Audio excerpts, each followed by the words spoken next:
Bismillahirrahmanirrahim. Assalamualaikum warahmatullahi wabarakatuh. Alhamdulillahilladzi hadana li hada wa ma kunna linahtadiya laula an hadanallah wa laula fadlullahi wa rahmatuhu ma zaka minkum min ahadin abadan walakin Allah yuzakki man yasha wa huwa samiun alim. Asyhadu an la ilaha illallah wa asyhadu anna Muhammadan abduhu wa rasuluhu la nabiyya ba'dah. Allahumma shalli wa sallim wa barik ala sayyidina Muhammad wa ala alihi wa ashabihi wa man tabi'ahum bi ihsan ila yaumil ma'ad. Allahumma nawwir qulubana bi nuri hidayatika kama nawwartal arda bi nuri syamsika abadan abadan. Allahumma iftah lana hikmatak wansur alaina rahmatak ya dzal jalali wal ikram. Allahumma inna nas'aluka fahman nabiyyin wa hifdzal mursalin wa ilhamal malaikatil muqarrabin. Subhanaka la ilma lana illa ma 'allamtana innaka antal alimul hakim. Alhamdulillahirabbil alamin. Bapak Ibu sekalian yang dirahmati Allah Subhanahu wa taala, dalam kesempatan kali ini saya tukar jadwal dengan Ustadz Faizin. Beliau ada udzur sehingga untuk kali ini kita kajian tentang tazkiyatun nufus. Untuk kali ini kita tidak membahas isi kitab ya, biar variasi. Kita membahas tentang akhlak kebencanaan, karena sekarang lagi bukan musim bencana Pak, musim kok sawangan. Cuman kalau saya di Nurul Hayat itu kan biasa di dunia kebencanaan ya. Jadi kita itu sampai sudah sudah memprediksi itu tiap akhir tahun itu ada NTB itu akhir tahun, tsunami, NTB, Palu, Jogja kalau tidak salah termasuk. Terus yang 2 tahun lalu itu Cianjur, itu akhir tahun. Tapi ya hura-hura malam tahun baru ya masih rame. Bapak Ibu, akhlak kebencanaan ya, atau fikih kebencanaan. Kalau kita bicara fikih itu bukan hanya soal bukan cuma soal dohirnya saja ya, atau rukun-rukun, bukan, tapi tentang ilmu, perspektif atau akhlak tentang bagaimana seorang mukmin ketika menghadapi bencana atau terjadi bencana. Ada 9 poin yang saya rangkum di sini. Akhlak atau hikmah kebencanaan. Yang pertama, bahwa seluruh bencana alam itu, ini yang mendasar dulu ya, mendasar nanti kita kembangkan lagi lebih dalam lagi. Tapi mendasar ini penting karena fondasi. Pertama, bencana alam itu adalah penanda kekuasaan Allah. Kita sama-sama tahu ya. Bencana alam itu penanda Allah menunjukkan kekuasaannya. Jadi seorang mukmin itu akhlaknya ketika terjadi bencana itu, kalau normal itu kan kita akan melihat sebabnya apa ya. Mau beriman tidak beriman, semua orang akan akalnya akan fokus kepada apa sih penyebabnya. Makanya kita menyebut bencana ekologis itu sekarang karena kan bukan karena cuaca atau alam, tapi karena ekologi, karena struktur ekologis yang keliru ya. Dan itu ada peran kita kan gitu, kan disebut dengan bencana ekologis. Tapi seorang mukmin itu harus tidak cukup itu, dan bukan menafikan ya. Jadi bukan begini, kalau orang kafir atau orang yang imannya lemah hanya melihat sebab, sedangkan kalau orang mukmin melihat kekuasaan Allah, enggak gitu. Ditambahkan, selain melihat sebab, kita juga harus menambahkan bahwa itu adalah pesan Allah menunjukkan kekuasaannya. Nanti saya bacakan hadisnya ya. Baca ayatnya dulu, surah Ar-Ra'd ayat 11. A'udzubillahi minasyaitonirrajim. Wa idza aradallahu biqaumin su'an fala maraddalahu wa ma lahum min dunihi min wali. Kalau Allah menghendaki pada satu kaum itu keburukan atau bencana atau kerusakan, maka tidak ada yang sanggup menghindarinya dan tidak ada satupun yang sanggup sebagai wali atau pelindung bagi mereka. Kalau dalam surah Yasin, idza arada syai'an ayyakula lahu kun fayakun. Jadi kalau Allah menghendaki sesuatu itu ya kun fayakun, jadi maka jadilah. Nah, nanti itu kita akan melihat bencana itu harus dengan itu. Sesuatu yang sepertinya dahsyat, berat, besar, ada sebab yang bertahun-tahun, tapi sakjane kalau dalam akidah kita itu ya hanya kun fayakun. Hanya kun fayakun. Dalam surah Ali Imran ayat 28 Allah SWT berfirman, "Wa yuhadzirukumullahu nafsah wa ilallahil masir." Allah mengingatkan kalian dengan kekuasaannya dan kepada Allah lah semuanya kembali. Nah, ini ayat-ayat menjelaskan bahwa Allah itu punya hak untuk menunjukkan atau menjelaskan kekuasaannya kepada kita, dan sudah semestinya kita membaca bahwa ini adalah pesan penanda atau tanda kekuasaan Allah Subhanahu wa taala. Hadisnya sekarang. Laqad haddatsa syai'un gharibun fi hadzal qaumi in kasafatus syamsi. Pada suatu ketika di zaman Nabi matahari tertutup atau gerhana matahari, nggih Pak. Taghayyurun syaklaha, maka bentuknya jadi berubah. Yang awalnya bulat jadi berubah kan, karena ketutup bisa jadi agak lonjong dan sebagainya. Lalu setelah itu dhahaba diyauha, lalu gelap. Maka yajtamu sahabat radhiyallahu anhum fi masjid wa yastafuna khalfa Rasulullah sallallahu alaihi wasallam. Lalu orang itu berkumpul semua ketakutan, ya. Lalu mereka berkumpul di masjid, lalu mereka sholat bersama Rasulullah di belakang Rasul. Fi sholatihi khoshi'atin. Dalam sholatnya para sahabat itu mereka khusyuk sekali. Ya, karena ini peristiwa menakutkan bagi mereka. Kalau jenengan kan kalau pengumuman gerhana malah kumpul lihat. Atau lafihal qiyamu warruku wassujud. Saking mereka khusyuknya itu ruku, Nabi itu rukuknya panjang, berdirinya panjang, dan sujudnya panjang. Hatta idza qada Nabi sallallahu alaihi wasallam iltafat ila ashabihi. Lalu setelah Nabi selesai sholat yang panjang itu, yang penuh khusyuk, berhadaplah Nabi kepada para sahabat. Faqala, lalu beliau bersabda, "Inna syamsa wal qamara ayatan min ayatillah." Nabi itu hanya menyampaikan, sesungguhnya matahari dan bulan itu hanyalah ayat atau tanda-tanda kekuasaan Allah di antara tanda-tanda kekuasaan yang lain.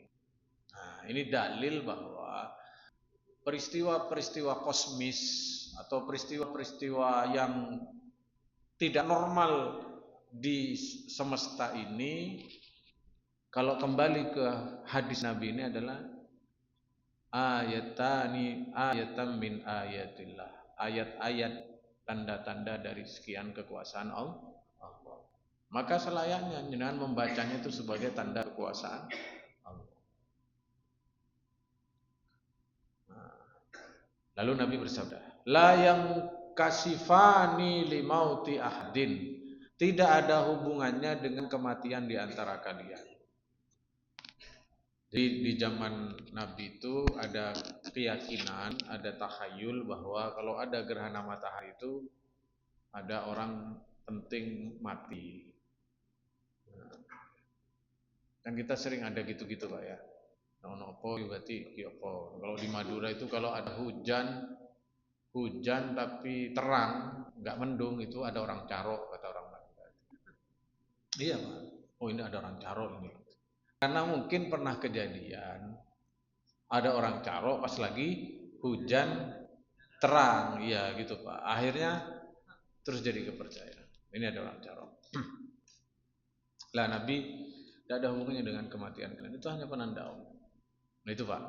Coba perhatikan bagaimana Islam di awal kelahirannya itu Pak. Oke. Itu jadi motor tentang logik apa? Berpikir kritis atau pakai nalar, pakai logika. Beragama dengan akal sehat. Jadi yang tidak masuk akal itu. Loh kan Allah juga tidak masuk akal Ustaz. Ya kalau dipakai logika masuk akal. Direnungkan coba, siapa yang menciptakan? Tidak mungkin tidak ada yang menciptakan.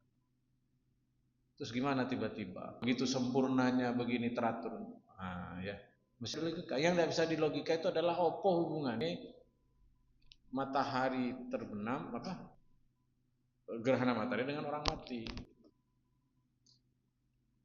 Jadi yang tahayul, misalkan tidak boleh keluar kalau ada suara burung hantu apa gitu ya. Jadi nanti ini apa? Nah itu Islam itu menjadi motor menghilangkan kayak begitu. Nah sekarang kok kebalik koyok-koyok malah koyok-koyok Islam ini banyak hal yang tidak masuk akal dipakai. Kebalik. Karena dulu nggak begitu. Contoh misalkan Pak, kurban itu syariat kurban itu sudah ada sejak zaman Nabi Ibrahim. Ya, bahkan sebelum Nabi Ibrahim itu kurban sudah ada. Ya kan? Nabi Adam itu kan anaknya berkurban. Ya, Qabil dan Habil. Jadi syariat kurban sudah ada. Nah, beriring dengan waktu sejak Nabi Ibrahim itu kurban syariat kurban dalam ibadah haji itu seiring waktu kurbannya tetap jalan setiap tanggal 10 Dzulhijjah. Masyarakat Arab itu biasa kurban. Bahkan di waktu-waktu lain juga mereka berkurban. Tapi tujuannya sudah beda. Ya. Tujuannya adalah seperti sajen itu Pak. Jadi mereka punya anggapan dengan kejahilan mereka itu, oh dulu moyang-moyang saya nyuruh nyembelih itu untuk persembahan kepada Allah, pada malaikat-malaikat. Jadi dikira koyo Allah itu makan, iya itu kambingnya itu Pak. Dalam bayangan mereka sama kayak orang yang ngasih sesajen jin itu kan buat makanan jin.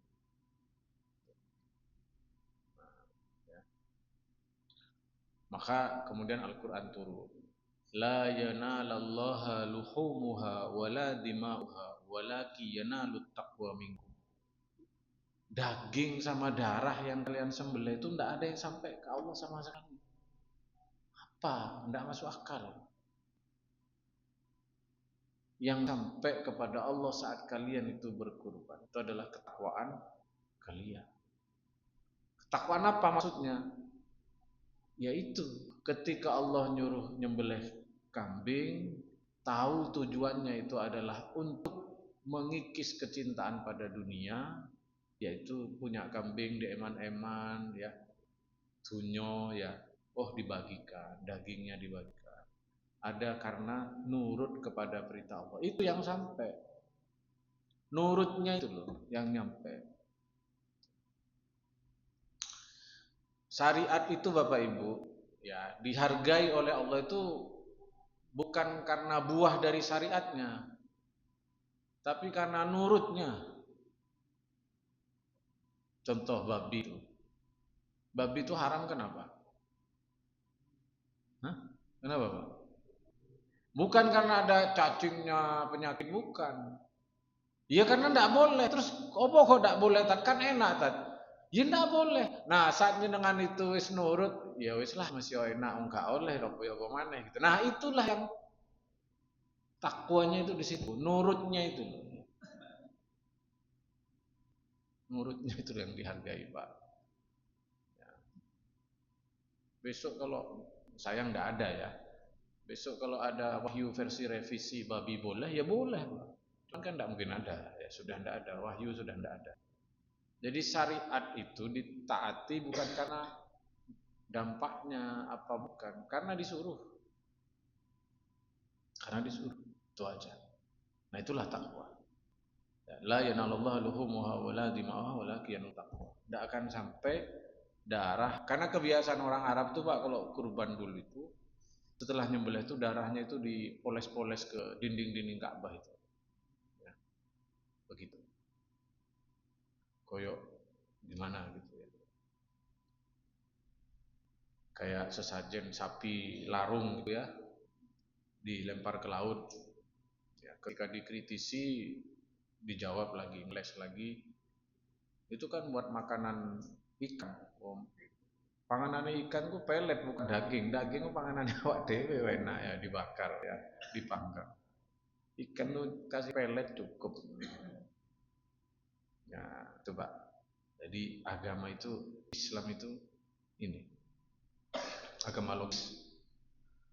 Itu ya. Jadi nomor satu, semua bencana, semua musibah harus oleh seorang mukmin itu hatinya melihat sebagai ini tanda kekuasaan Allah. Itu paling dasar. Nomor dua, bencana alam itu peringatan dari Allah bagi manusia. Dalilnya apa? Lanjutan dari hadis tadi, setelah Nabi mengatakan ini ayat di antara ayat Allah SWT, lalu Nabi bersabda, yukhawwifullahu bihi ma'ibadahu. Allah memperingatkan hambanya atau menakut-nakuti hambanya dengan itu. Nah, itu kita harus melihat musibah itu, pesan Allah itu untuk menakutkan kita. Untuk kita itu kembali kepada Allah, merasa kembali lemah. Karena itu tujuan musibah dibuat. Bukan cuma sekedar gimana ya nggak terjadi lagi, ayo mitigasi kayak gitu. Tapi itu bagus ya, nanti saya bahas di belakangnya ya. Itu kelemahan umat Islam yang jadi PR bersama ya. Tapi ini dulu, bahwa tujuannya dulu ya, secara keimanan tujuan bencana musibah itu dibuat bukan supaya Prabowo dihujat, bukan itu ya, bukan itu ya. Meskipun efeknya itu ya nggak tahu hikmah buat beliau dewe ya, tapi bagi orang umum itu nggak ada hubungannya dengan apa-apa, nggak ada, supaya terungkap mafia opo jane itu katanya ya, itu ya efek lah, tapi itu nomor sekian. Yang paling utama itu tanda kekuasaan Allah. Berikutnya Allah itu mengingatkan dengan, bukan cuma mengingatkan Pak Prabowo, bukan, mengingatkan kita semua ini.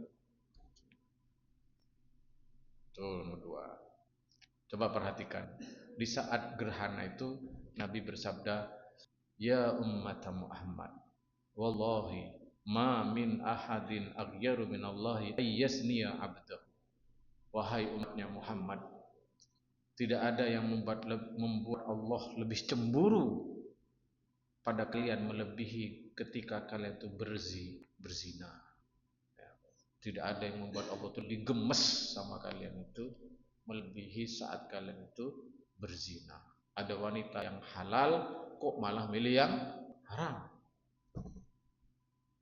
Nah, berarti kalau tersirat dikorelasikan adalah bencana itu ya ono hubungannya sama kelakuan kayak gitu.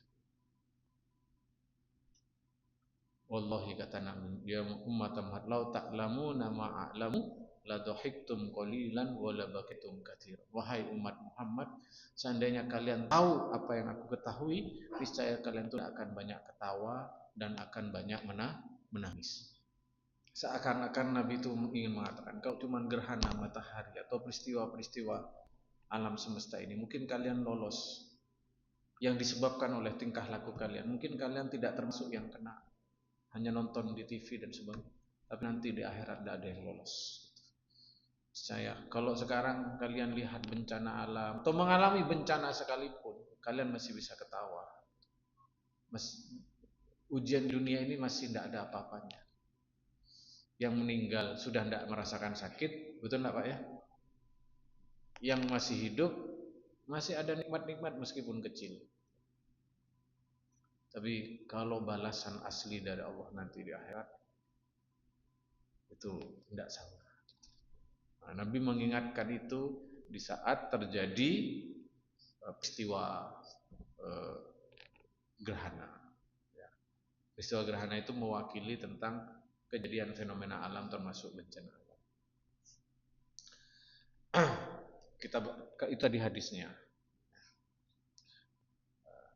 Contoh Nabi, akhlak yang dilakukan Nabi adalah suatu ketika Nabi itu, Bapak Ibu, langit itu mendung, Madinah mendung, Nabi itu wajahnya agak bingung, agak pucat, keluar masuk, gelisah itu, keluar masuk rumah, keluar sebentar, habis keluar masuk lagi, habis masuk keluar lagi, kayak bingung. Lalu setelah turun hujan, tiba-tiba setelah mendung itu turun hujan. Baru Nabi itu wajahnya tenang, jadi cerah lagi. Aisyah itu lihat Nabi, ya Rasul, aku melihat engkau tadi sebelum turun hujan kayak gelisah, keluar masuk, tapi setelah hujan kok senang wajahnya dengan. Rasulullah kemudian bersabda, Aisyah, bukankah pernah terjadi suatu kaum ketika langit mendung mereka semua bergembira, menganggap yang akan turun adalah hujan. Tiba-tiba yang turun bukan hujan air, tapi hujan batu yang menghabisi mereka. Jadi, semisal memang benar hujan batu, Nabi itu pasti selamat, yakin?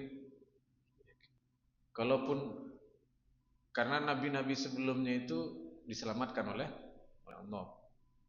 Kalaupun takdirnya adalah meninggal karena hujan batu, itu ya tetap selamat bagi Nabi itu. Nabi itu saat beliau sehat, malaikat Jibril nanya ke Rasulullah, ya Rasul, jenengan ditawari Allah. Jenengan ditawari Allah. Tugas sudah selesai. Maka sudah ditaklukkan. Mau terus dilanjutkan hidup, Allah mau ngasih balasan atas perjuangan jenengan 23 tahun dengan kenikmatan dunia, atau milih pulang. Lalu Nabi berkata, saya milih pulang. Tidak lama dari situ beliau menikah. Nabi itu ke dunia itu sebenarnya ya, beliau itu ya hanya menjalankan tugas. Kalau disuruh milih, hatinya kembali kepada Allah. Jadi fan-fan saja sebenarnya. Gitu. Yang layak mendung keweden kan kayak saya sama Ustaz Muslimin ini ya, yang belum jelas posisinya. Kalau Nabi kan jelas. Cuma begitu, beliau mengajarkan akhlaknya kepada kita. Ketika ada fenomena itu, beliau itu menunjukkan rasa khawatir. Kalaupun bukan untuk dirinya, tapi untuk orang lain. Maka setuju itu, katanya Pak Eri itu kebijakan wali kota Surabaya tidak boleh ada perayaan tahun baru. Waktu bencana awal-awal ya, tidak tahu sekarang. Ganti saya tidak tahu. Cuman beliau menyampaikan sebagai wujud empati dengan korban itu nggak perlu ada, menghimbau tidak perlu ada perayaan. Tentu saja beliau mungkin melarang keras itu nggak mungkin, karena kan ya itu hak pribadi ya. Tapi menghimbau itu sudah cukup bagus.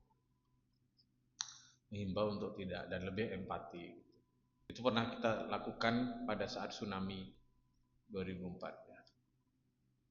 Jadi benar-benar tidak ada tahun baru waktu itu, ingat saya. Run.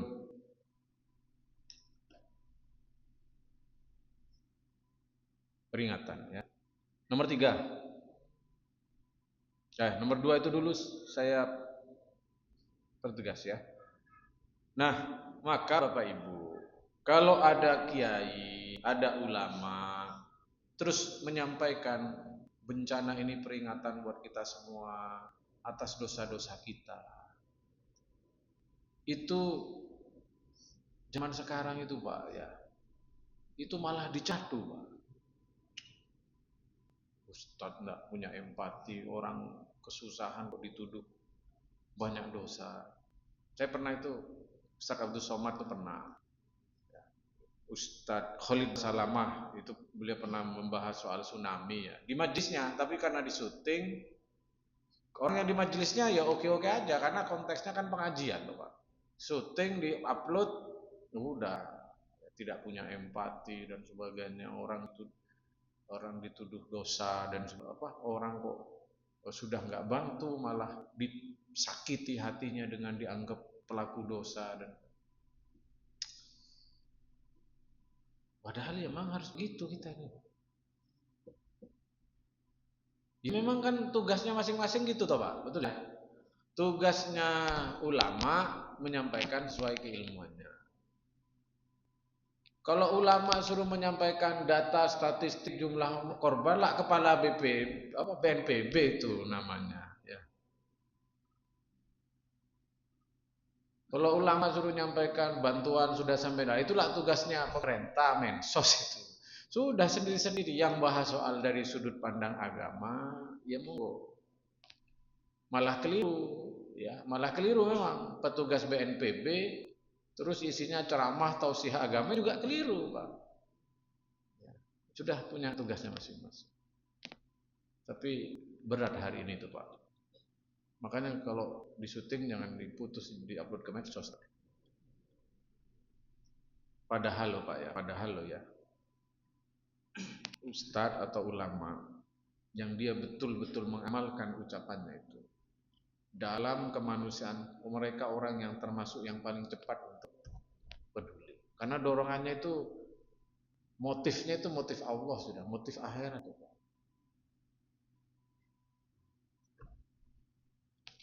Saya tuh kadang coba disurvei dulu yang lagi gencar bantu Palestina kan gak disindir lapo ato-ato nang Palestina tonggo dewe banyak sing soro gak dia orang ato-ato nyumbang ke Palestina. Itu yang ngomong kayak begitu tuh Pak ya juga bantu tonggo ya gak belum tentu itu juga Pak itu cuma isoknya gitu tuh nyacat dan nyocot itu. Saya yakin itu orang yang pertama itu Palestina itu coba lihat data statistik di Aceh itu mereka adalah juga yang orang pertama bantu di Aceh itu karena ya dorongan keagamaan itu luar biasa tuh ya.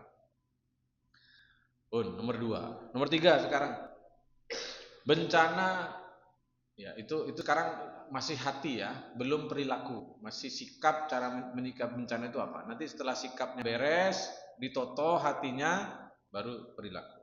Bencana adalah takdir sebabnya juga takdir ya. Jadi bagi orang mukmin itu kalau sudah terjadi itu takdir. Orang 1000 orang wafat di Sumatera itu takdir. Sebabnya air bah atau air bandang geraknya air bandang itu juga takdir. Kok ono air bandang itu begitu karena tanahnya longsor karena tanahnya tidak kuat terjadi longsor disebabkan pohonnya ditebang. Kalau sudah terjadi sebab itu juga sudah takdir. Sebabnya sebab takdir bukan? Sebabnya sebab takdir. Sebabnya sebab lagi sebabnya takdir bukan? Takdir semua Pak. Kok ragunya dengan ini takdir itu? Takdir. Lahirnya anak jenengan itu takdir. Penyebab lahirnya anak jenengan itu takdir. Penyebabnya jenengan ketemu sama nyonya itu juga takdir. Sampai ditarik ke orang tuanya nyonya, terus sampai ke Nabi Adam, sampai sebelum Nabi Adam itu juga sudah takdir. Itu mutlak loh Pak. Itu masuk rukun iman. Kalau jenengan masih masuk sih, nah itu sampean hilang satu itu keimanannya. Kalau 6 rukun iman hilang satu berapa persen sudah Pak? Sudah enggak 100%. Tunggu, pasti ada yang bertanya. Pokok kalau saya bahas takdir itu menarik pokoknya. Nah, jadi udah takdir. Nah, kita baca hadisnya untuk memantapkan ya. An Abdullah bin Amru bin As, dari Abdullah bin As bin Amr bin As. Qala sami'tu Rasulullah SAW. Nabi bersabda, kata Allahu maqadirul khalaiq qabla ay yakhluqas samawati wal ardo bi khamsina alfasana. Allah itu menciptakan takdir ya, membuat takdir, membuat kepastian yang harus terjadi bahkan 50 tahun sebelum alam semesta ini diciptakan. Takdirnya sudah dibuat, konsepnya sudah dibuat. Masjid At-Taqwa ini pengisi ceramahnya siapa? Saya hari ini pakai di rumah saya itu ada jas biru, ada jas hitam. Jas yang dipilih oleh saya apa? Kalau sudah terjadi itu takdir. Terus di mana peran manusia? Nah, ini ya. Ini.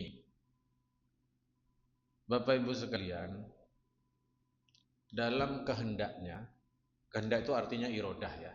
Irodah itu bahasa Arab artinya apa? Kehendak. Allah itu punya dua kehendak.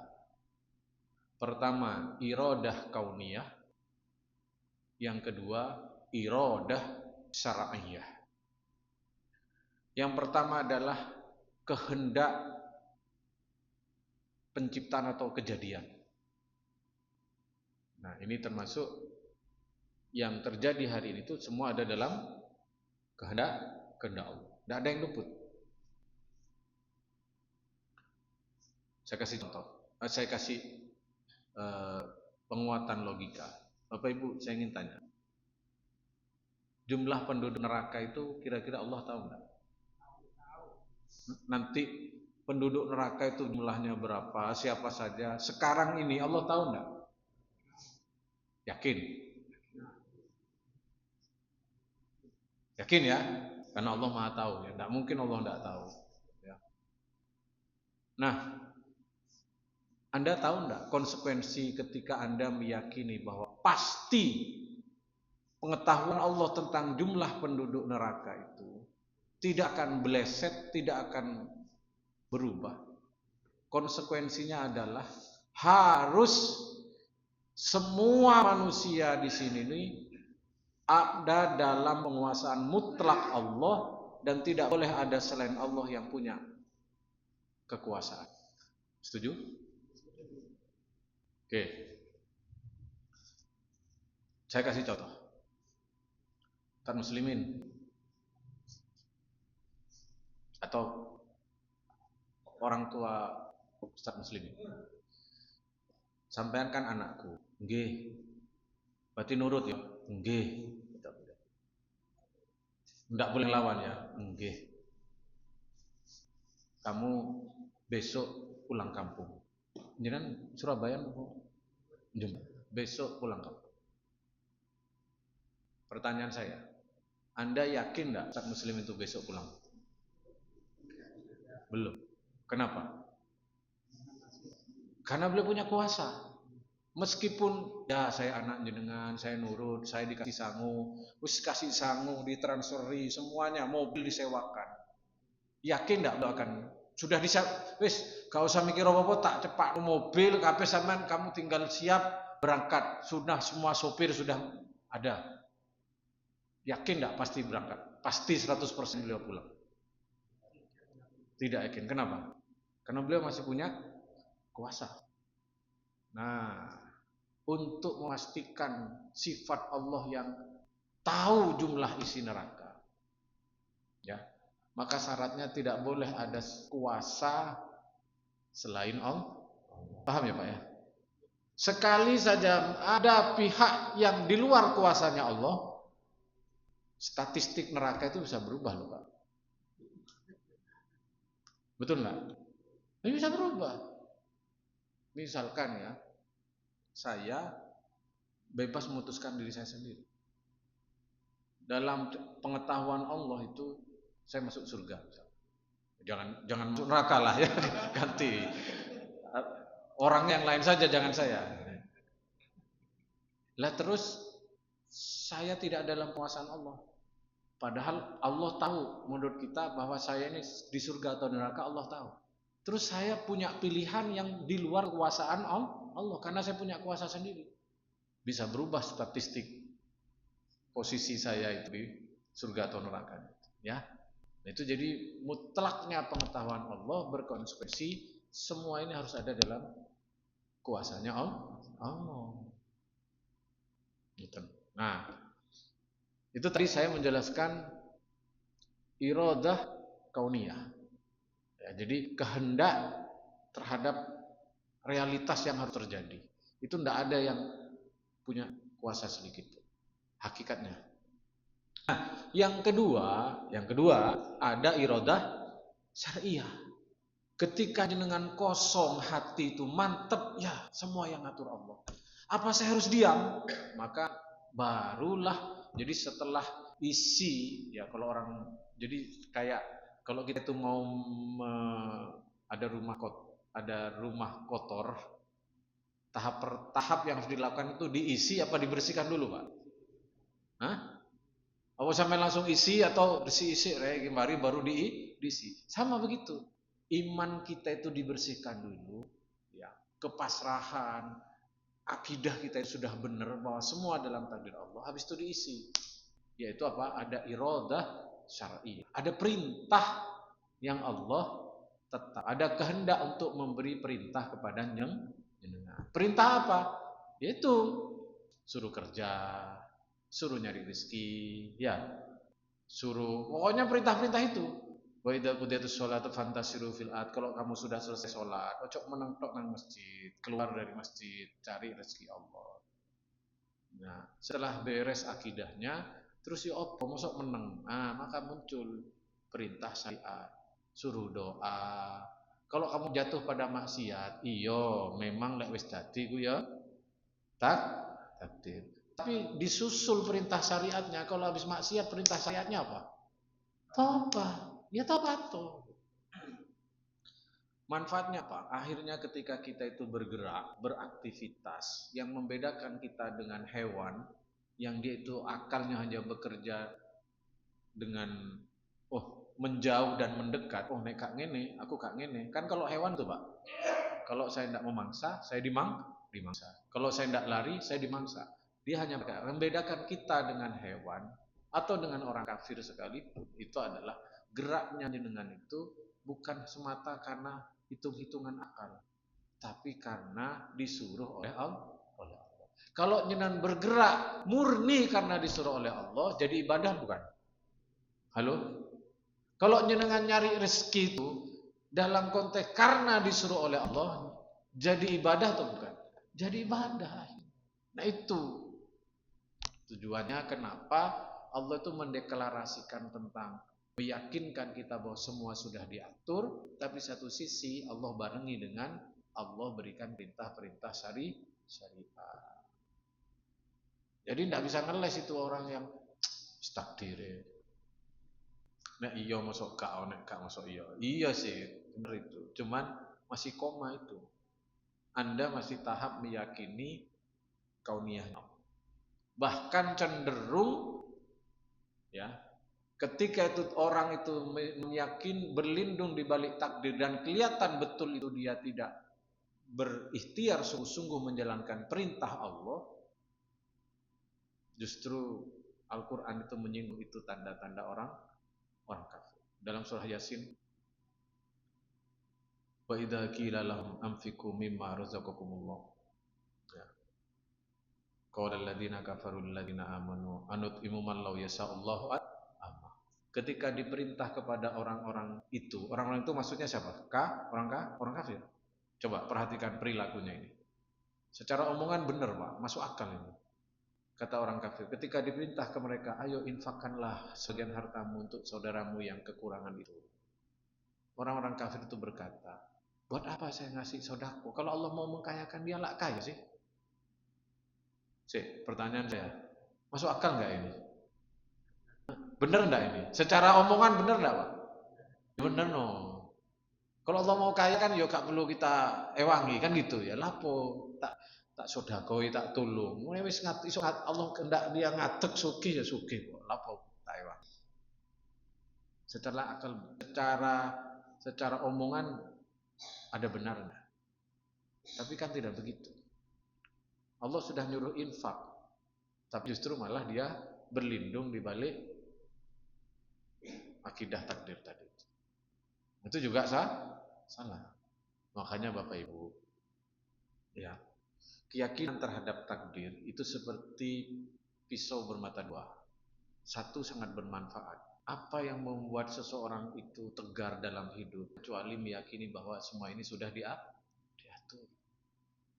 Apa yang membuat seorang mukmin itu digambarkan oleh Rasulullah seperti pohon korma yang ketika ditimpa angin itu miring sebentar.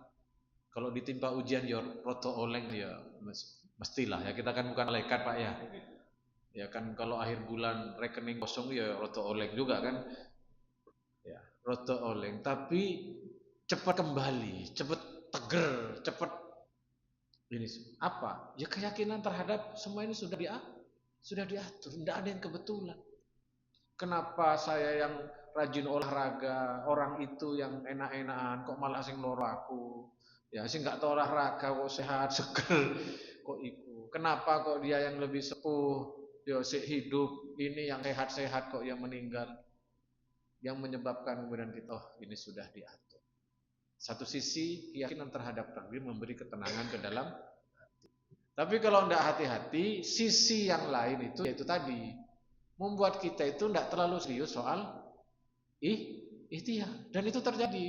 Kita yang jadi apa? Sindir-sindiran, bahkan dicela sama Karl Marx itu kan agama adalah candu, ya. Itu kan karena sisi ini, sisi umat orang beriman. Bukan itu kritik bukan hanya untuk orang Islam, ya, tapi semua orang yang beragama. Karena mereka punya pemahaman yang mirip sebenarnya soal bahwa semua sudah dalam takdir itu. Bahkan orang Kristen itu, Kristen awal ya, bukan Kristen yang sekarang ya. Kristen awal itu digambarkan oleh Al-Quran itu, kenapa? Mengajarkan yang ortodoksi itu mengajarkan kezuhudan itu Pak. Tidak boleh nikah. Lebih zuhud dari pola Islam, makanya dikoreksi. Jadi agama Islam itu disebut agama pertengahan karena titik tengah dari dua agama kakaknya yang pola ekstrimnya. Yang Yahudi itu keturunan, ya, sampai digambarkan Al-Quran itu orang-orang beragama Yahudi itu 1000 kali lebih duniawi daripada orang kafir. Orang kafir loh ya, bukan daripada dengan yang muslim. Orang kafir saja yang sudah ketunyan itu 1000 kalinya itu. Sehingga mereka memanfaatkan ayat itu untuk duniawi. Sampai digambarkan kan rabinya itu ini guyonan mungkin ya. Jadi kalau rabi Yahudi itu kata Gus Dur, sedekahlah ya, berilah untuk Tuhan. Caranya gimana Pak Pendeta Rabi? Coba engkau lemparkan uangmu. Kalau lemparkan semua uangmu, yang tidak kembali itulah untuk Tuhan. Yang kembali itu untuk dirimu. Ya pas dilempar ya balik kabeh Pak ya. Jadi itu guyonannya ya.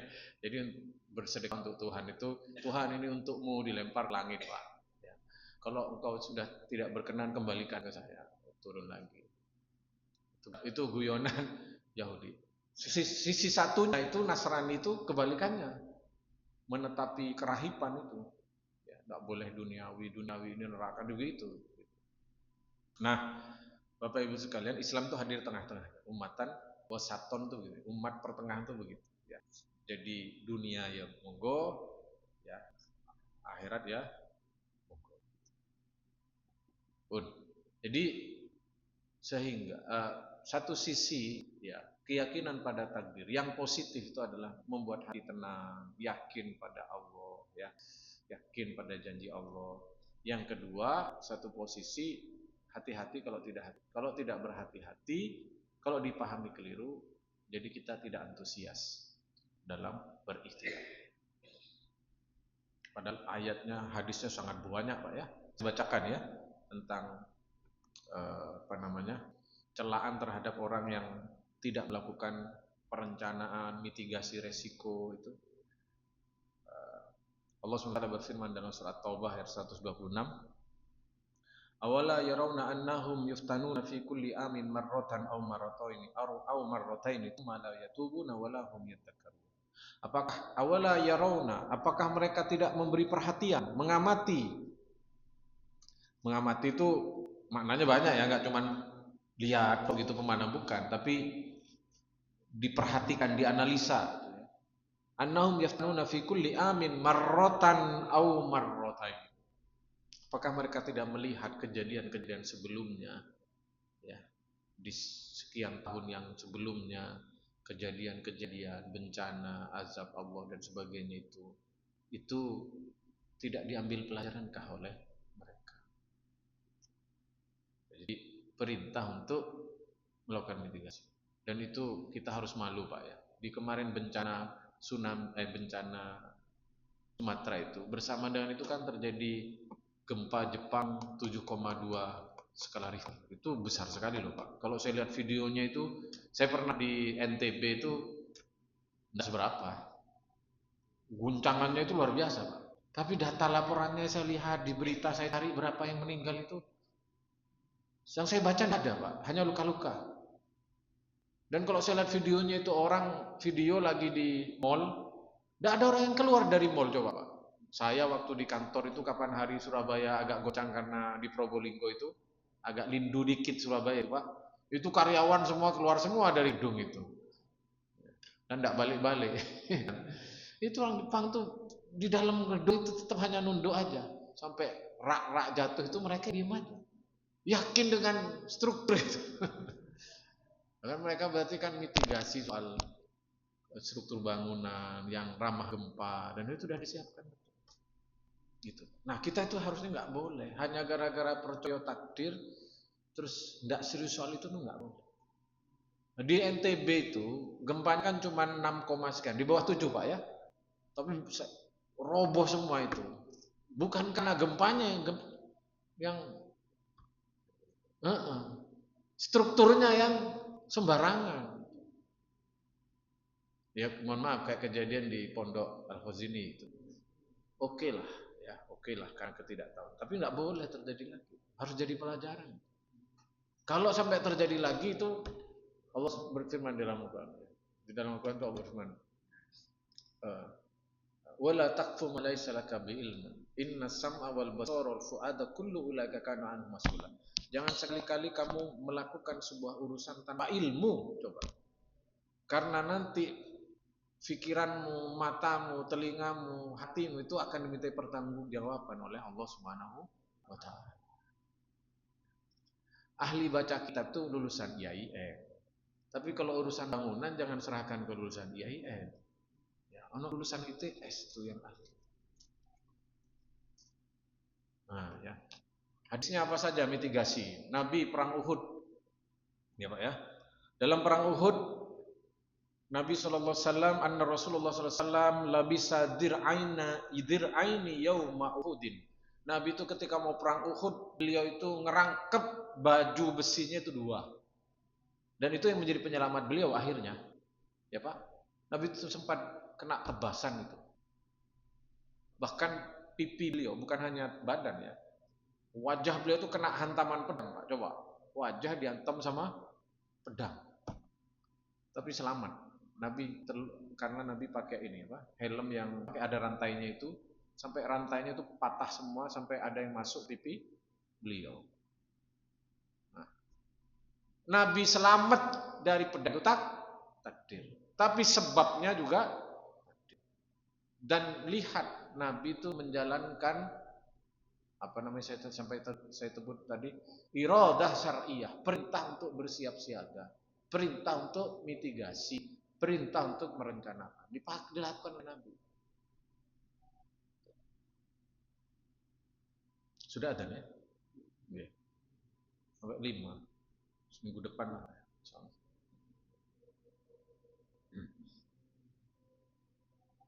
Ada ungkapan yang terkenal ya, qala rajulun arsilu naqati wa atawakkalu. Qala ikilha wa tawakkal. Akrab ini kita. Ada seorang datang turun dari masjidnya, turun dari ontanya, datang masjid, lalu Nabi, ya Rasul, saya perlu ikat onta saya, saya biarkan onta saya lalu saya tawakal, atau saya harus ikat? Kata Nabi, ikat dulu ontamu baru tawakal. Nah, mengikat onta yang kelihatannya hanya sekedar respon logis saja, pakai baju besi yang kelihatannya hanya sekedar respon logika saja biar tidak kena ini. Ketika di situ adanya dengan keyakinan tentang takdir, maka saat Nabi pakai baju 2 lapis, saat orang tadi mengikat ontanya, itu bukan sekedar menuruti naluri logika saja, tapi melaksanakan perintah Allah. Itulah kemudian jadi pahala.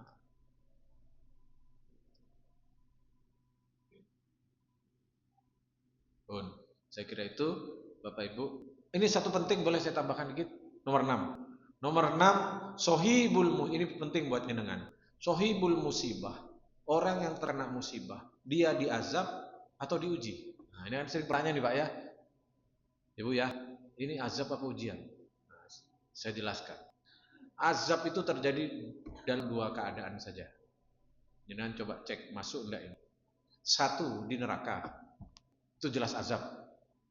Bukan ujian. Jadi orang yang di neraka terus diopong terus sabar, ini ujian, enggak bisa ya. Diopong ya wis sudah.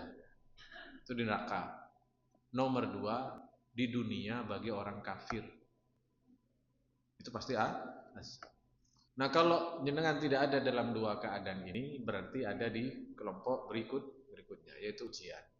Nah, ujian. Ketika jenengan lolos dari ujian, geser menjadi karunia. Jadi dalam musibah itu bisa azab jadi ujian, bisa karunia. Ketika jenengan bisa menghadapi dengan sabar, dengan baik, bahkan ridho, satu itulah karunia. Saya kira itu Bapak Ibu. Nanti mungkin sisanya kita tambahkan sedikit pertemuan berikutnya sekaligus melanjutkan bab di kitab Tazkiyatun Nufus. Saya kira itu, kurang lebih maaf. Subhanakallahumma bihamdika asyhadu an la ilaha illa anta astaghfiruka wa atubu ilaik. Assalamualaikum warahmatullahi wabarakatuh.